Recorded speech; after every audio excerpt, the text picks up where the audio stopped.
राधे कृष्णा जय बोलो सीता रामचंद्र भगवान की जय। श्री राम जय जय राम। श्री राम जय जय राम। श्री राम जय जय राम। श्री राम जय जय राम। जय बोलो सीता रामचंद्र भगवान की जय। जय बोलो राष्ट्र गुरु समर्थ रामदास स्वामी की जय। जय बोलो वीर धीर शूर आंजनेय स्वामी की जय। जय बोलो स्वराज्य सिंहासनाधिपति छत्रपति शिवाजी महाराज राजे की जय। जय हिंद भारत माता की जय। जय बोलो अहोबिल क्षेत्र की जय। बोलो नरसिम्हा स्वामी की जय। बोलो प्रहलाद महाराज की जय।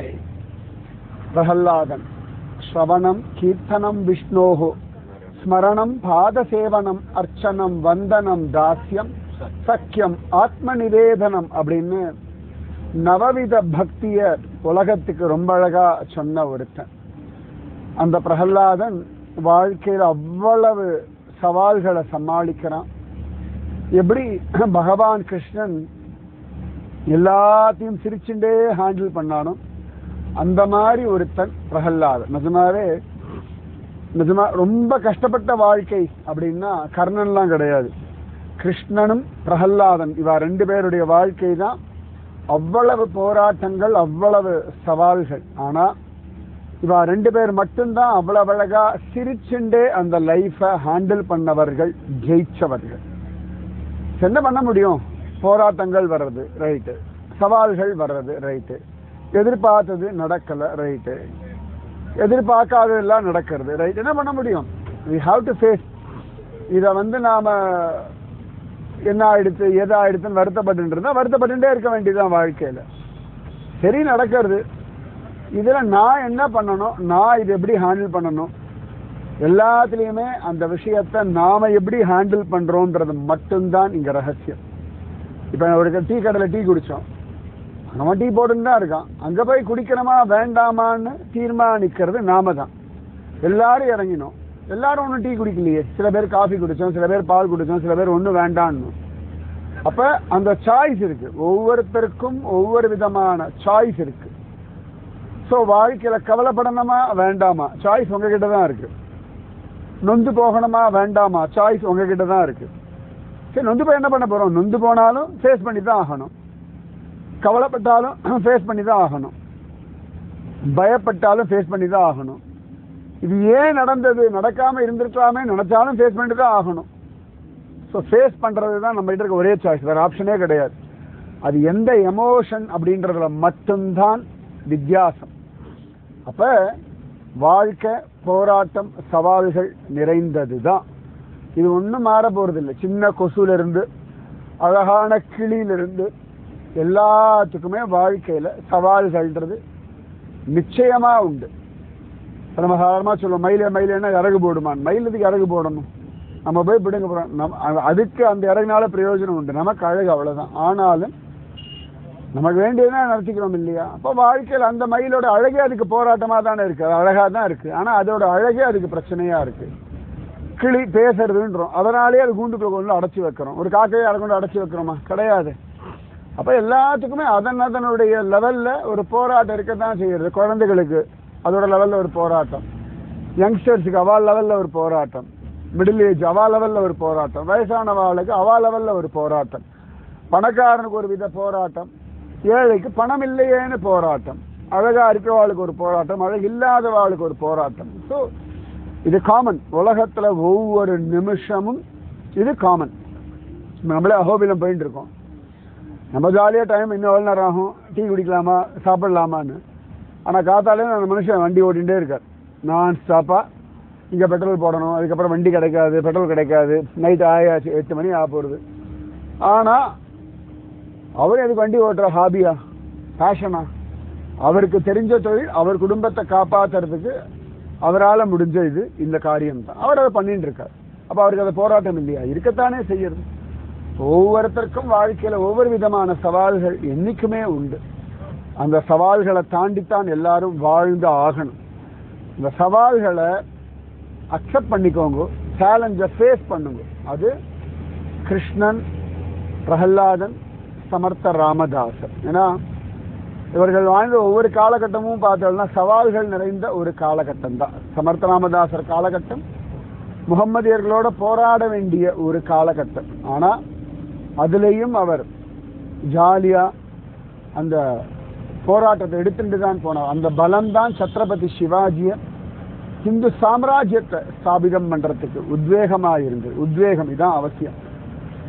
மகாத்மாக்கள் ஒவ்வொரு காலகட்டத்தில் ஒவ்வொரு விதமான பாவத்தில் இருக்கா. சமயத்தில் உக்ரமா இருப்பா, அதாவது அதர்மம் தலை தூக்கும் பொழுது உக்ரமா ஆயிடுவா. எல்லாரும் தர்மத்தில் இருக்கும் பொழுது அப்படியே குளிர்ச்சியா இருப்பா. நம்ம தர்மத்தை விட்டு விலகி போறோம் அப்படின்னா ரொம்ப சிந்தனையில் ஆழ்ந்துருவா.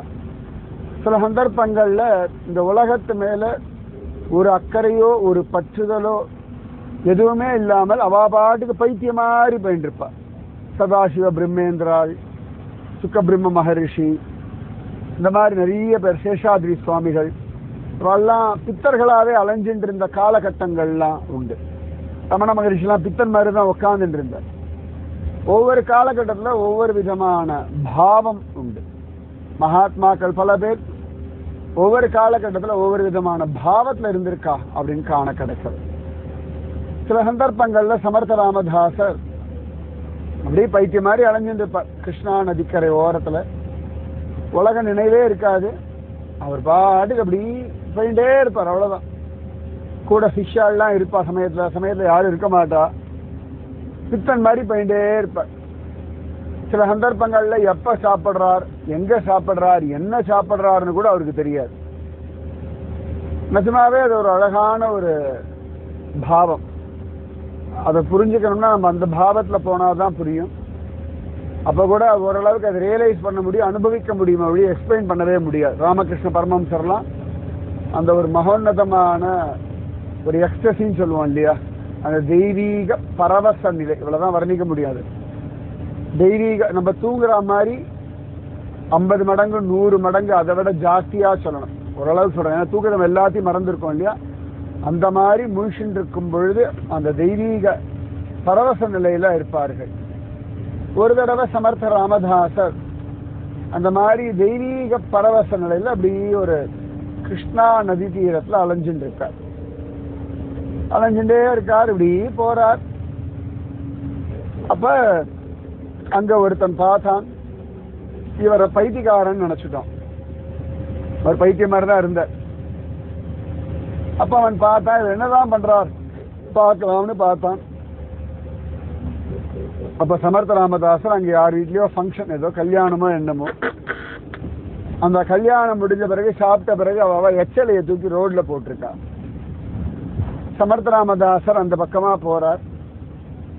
அந்த எச்ச இலை தட்டெல்லாம் இருக்கு இல்லையா, அதை எடுத்து அதுலேருந்து எடுத்து இந்த குழந்தைகள்லாம் தட்டை நக்கி நக்கி சாப்பிட்ற மாதிரி சாப்பிட்ற. அப்ப அவன் பார்க்கறான், சரி இது ஏதோ பைத்தியம், இந்த பைத்தியத்துக்கு ஒண்ணும் தெரியலன்னு சொல்லிட்டு இங்க சாப்பிடு அங்க சாப்பிடுன்னு சொல்றான். சமர்த்த ராமதாசரும் அவன் சொல்ற மாதிரி இந்த இலையில கொஞ்சம் அந்த இலையில கொஞ்சம் சாப்பிடுற. அவனுக்கு அதுக்கு ரொம்ப சிரிப்பு வந்து எடுத்து அங்க இருக்கிற அந்த இலை தட்டு இதெல்லாம் எடுத்து ஒரு மாலை மாதிரி கட்டி சமர்த்த ராமதாசர் கழுத்துல மாலையா போட்டுட்டான். அப்ப கூட அவர் ஜெய ஜெய ரகுவீர சமர்த்த அப்படின்றார். அவன் சிரிச்சான். சமர்த்த ராமதாஸ் அவனை பா சொல்லு அப்படின்றார். அதோ பைத்தியம் சொல்ல அவனு ஜெய ஜெய ரகுவீர சமர்த்த அப்படின்னு. ஆனா சமர்த்த ராமதாசர் கையெல்லாம் கட்டிட்டு பைத்தியம் மாதிரி நேர போய் கிருஷ்ணா நதியில் அப்படி குதிச்சார். அவங்களுக்கு பயந்துட்டான், திடீர்னு போய் பைத்தியம் குதிச்சு விடுத்தே அப்படின்னு. ஆனா அவர் பாட்டுக்கு ஜாலியாக நீச்சல் அடிக்கிறார். இந்த தண்ணியோட வேகத்தை நீச்சல் அடிக்கும்போது அவன் கழுத்தை போட்ட மாலையெல்லாம் தனியா போயிடுது. தண்ணியோட வேகத்தில் அது தனியா போயிடுது, இவர் தனியா போயிட்டார். அவன் கொஞ்ச நேரம் பார்த்துட்டு இருந்தான். இவர் அந்த பக்கம் கரை ஏறினார். அவர் பாட்டுக்கு உள்ள போயிட்டே இருக்கார். இவனுக்கு ஒன்றும் புரியல, சிரிச்சான். இது நல்ல பைத்தியம், இது என்னமோ ரகுவீர சமர்த்தல்லாம் சொல்றதுன்னு சொல்லிட்டு அவனும் போயிட்டான். கொஞ்ச நாள் ஆச்சு, கொஞ்சம் மாசம் ஆச்சு. அவனுக்கு மறந்து போயிட்டான். அன்னைக்கு போய் வீட்டில் போய் சொன்ன, ஒரு பைத்தியத்தை பார்த்தேன், எச்சை எல்லாம் சாப்பிட்டு இருந்தது, எனக்கு போர் அடிச்சு அதை கழுத்து அந்த எச்சையில மாலையெல்லாம் போட்டேன். அவளும் சிரிச்சா, அவ்வளவுதான். கொஞ்ச நாள் ஆயாச்சு. இவன் இப்படி பல ஊர்கள் சுத்தின்னு இருந்தான். அப்ப ஒரு தடவை அவன் சாஃபல் வரான். சாஃபல் வரும்பொழுது அங்க இருக்கவாள்லாம் சொன்னா, இங்கதான் சத்ரபதி சிவாஜியோட குரு மகாராஜ் இருக்கா அப்படி. ஓ, அப்படின்னா நிச்சயமா பார்க்கணும். ஆனா நம்ம சத்ரபதி சிவாஜி மகாராஜாவோட குருன்னு அவ்வளவு பெரியவர், கட்டாயம் போய் பார்க்கணும் அவரை அப்படின்னு சொல்லிட்டு வரான். வந்தா நிறைய பேர் சமர்த்த ராமதாசர் நமஸ்காரம் பண்றா. அவர் எல்லாருக்கும் ஆசீர்வாதம் பண்ணிருக்கார். இவன் வந்த உடனே சமர்த்த ராமதாசர் என்ன கடன்னு சிரிக்கிறார். அவன் பார்த்தான், கையெல்லாம் கூப்பிட்டு அவ்வளவு தெய்வீகமா சிரிக்கிறான். அவன் மறந்து போயிட்டான். இந்த பைத்தியத்துக்கு தான் கழுத்துல வந்து எச்சையில மாலையை போட்டோன்னு மறந்து போச்சு. சமர்த்த ராமதாசர் அப்ப சிரிச்சா மாதிரியே இப்பயும் சிரிச்சார். ஆனா இவனுக்கு அது புரியல. அவன் ஒரே சந்தோஷம், மகாராஜ் என்ன பார்த்து ஒரு சந்தோஷமா சிரிச்சார், எவ்வளவு பேர் வந்தார்கள், இவ்வளவு பேரை பார்த்து சிரிக்க, என்ன மட்டும் பார்த்து சிரிக்கல அப்படின்னா. ஆனா சிஷ்யாவுக்கு ஆச்சரியமா இருந்து, சமர்த்த ராமதாஸ் இப்படி யாரை பார்த்து இப்படி சிரிக்க மாட்டார். சாதாரணமா தெரிஞ்சு வேணா சிரிப்பார். இந்த சிரிப்பே வித்தியாசமா இருந்தது. உத்தவ் சுவாமி, கல்யாண் சுவாமி எல்லாம் பார்த்தா. அப்ப சமர்த்த ராமதாசர் சொன்னார், இவர் என்னோட சம்பந்தி அப்படின்னு. சம்பந்தினா அப்படின்னா சிஷ்யர்கள். சமர்த்த ராமதாசர் பிரம்மச்சாரி. இப்ப சமர்த்த ராமதாஸ் சொன்னார், என் புள்ள என் பொண்ணு அவளுக்கு கல்யாணம் ஆகும் இல்லையா, அவளுடைய அப்பா அம்மா அந்த மாதிரி ஒரு சம்பந்தி எனக்கு அப்படின்னு. யாருக்குமே புரியல, என்ன ஆச்சு, என்ன சொல்றது நீங்க அப்படின்னு. அப்ப சமர்த்த ராமதாஸ் சொன்னார், எல்லாரும் சம்பந்திக்கு நல்ல மாலை மரியாதை பண்ணுவா இல்லையா, இவர் எனக்கு நல்ல மாலை மரியாதை பண்ணிருக்கார் அப்படின்னு. இவன் பாக்குறான், இப்பதான் முதல் தடவையா அவரை பாக்குறோம், நம்ம எங்க மாலை மரியாதை பண்ணோம் அப்படின்னு இவரை பாக்குறான். சமர்த்த ராமதாஸ் அவனை உத்து பார்த்தார். அந்த மாதிரி கையை கொட்டினார். அந்த நாக்க அப்படி சாப்பிடுற மாதிரி ஆக்ஷன் காமிச்சுட்டு, ஜெய ஜெய ரகுவீர சமர்த்த அப்படின்னு ஒரு குதிச்சா அந்த பைத்திய மாதிரியே. சிஷ்யாளுக்கெல்லாம் இதை பார்த்தோன்னே இது என்ன ஆச்சு குருநாதருக்கு அவளுக்கு புரியல. ஆனா அவனுக்கு ஒரு க்ஷணம் ஸ்தம்பிச்சு போயிட்டான். ஓ, இவரை தானே நம்ம அன்னைக்கு பைத்தியம்னு நினைச்சுண்டு எச்சையில மாலைய போட்டோம். ரொம்ப வருத்தப்பட்டான். ஆனா சமர்த்த ராமதாசர் இது யாருக்கோ கல்யாணம் நடந்தது இல்ல, அவளைய தன் புள்ள தன் பொண்ணு அப்படி நினைச்சிட்டு இருக்கார். ஸோ அந்த இடத்துக்கு வந்து சம்மதிக்கு மரியாதை போடணுவா இல்லையா, மாலை மரியாதைன்னு. இவன் அந்த இலையை எடுத்து மாலை போடுறதுனால என்னோட சம்பந்தி அப்படின்னு விட்டார். அப்பதான் அவனுக்கு புரிஞ்சது, கண்கள்ல இருந்து கண்ணீர் வழிஞ்சது. இவ்வளவு பெரிய மகாத்மாவை போய் நான் இவ்வளவு அவசாரம் பண்ணிருக்கேனே அப்படின்னு வருத்தப்பட்டான். மற்ற சிஷ்யாளுக்கெல்லாம் ஒன்னும் புரியல. மகாராஜ் என்ன சொல்றாரு? சமர்த்த ராமதாசன் ஒண்ணும் இல்லை, எனக்கும் அவருக்கும் அது தெரியும், அவருக்கு புரிஞ்சது எனக்கும் புரிஞ்சது, உனக்கு புரிஞ்சது இல்லையா அப்படின்னா. அவர் சொன்னார், கையை கூப்பிட்டார், மகாராஜ் நல்லா புரிஞ்சது, நிஜமாவே அவ்வளவு பெரிய பாக்கியம், நான் அவ்வளவு பெரிய விஷயம் பண்ணிருக்கேன். ஆனா உங்க மனசுல என்னிடத்துல அன்பும் அக்கறையும் உரிமையும் எவ்வளவு மரியாதை எனக்கு கொடுக்கிறேன், இந்த மரியாதைக்கெல்லாம் நான் என்ன கைமாறு பண்ண முடியும் அப்படின்னார். சமர்த்த ராமதாசர் சிரிச்சார். அன்னைக்கு நிஜமாவே நீ என்ன பைத்தியம்னு கண்ணாலே பேசியிருக்கா ரெண்டு பேரும், மற்ற யாருக்கும் புரியல. நீ என்ன பைத்தியம்னு நினைச்சாலும் கூட அவ்வளவு அழகா மாலை போட்டாய், எனக்கு உன்னுடைய அந்த மாலை ரொம்ப பிடிச்சது, அதனால நான் உனக்கு ஆசீர்வாதம் பண்ணேன் அன்னைக்கு அப்படின்னா. அதுதான் மகாத்மாக்கள். பல சந்தர்ப்பங்கள்ல நம்மாலே அவளுக்கு ஒரு பிரயோஜனமோ ஒரு பலமோ இன்னும் கிடையாது, ஆனாலும் அவர்கள் நம்மிடத்துல அன்போடையும் அக்கறையோடையும் அவ்வளவு அழகா எல்லாத்தையும் பண்ணிட்டு இருக்கார்கள்.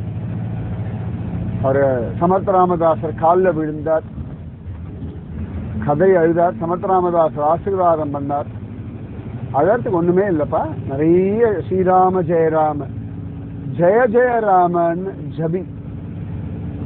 பகவான் இருக்கான், ராமராயா இருக்கான், எப்பொழுதுமே உனக்கு நல்லதே செய்வான் அப்படின்னார். அங்க 2-3 நாள் இருக்க வச்சு அவனுக்கு நல்ல சாப்பாடெல்லாம் சமர்த்த ராமதாசரே பரிமாறி அந்த பாக்கியம் அவனுக்கு கிடைச்சது. அன்னில இருந்து அவன் எங்க இலையில சாப்பிட்டாலும், யார் இலைய தூக்கி போடுறத பார்த்தாலும் அவனுக்கு ஒரே நினைப்பு தான், சமர்த்த ராமதாசருக்கு போட்ட அந்த மாலையோட நினைப்பு தான் அவனுக்கு.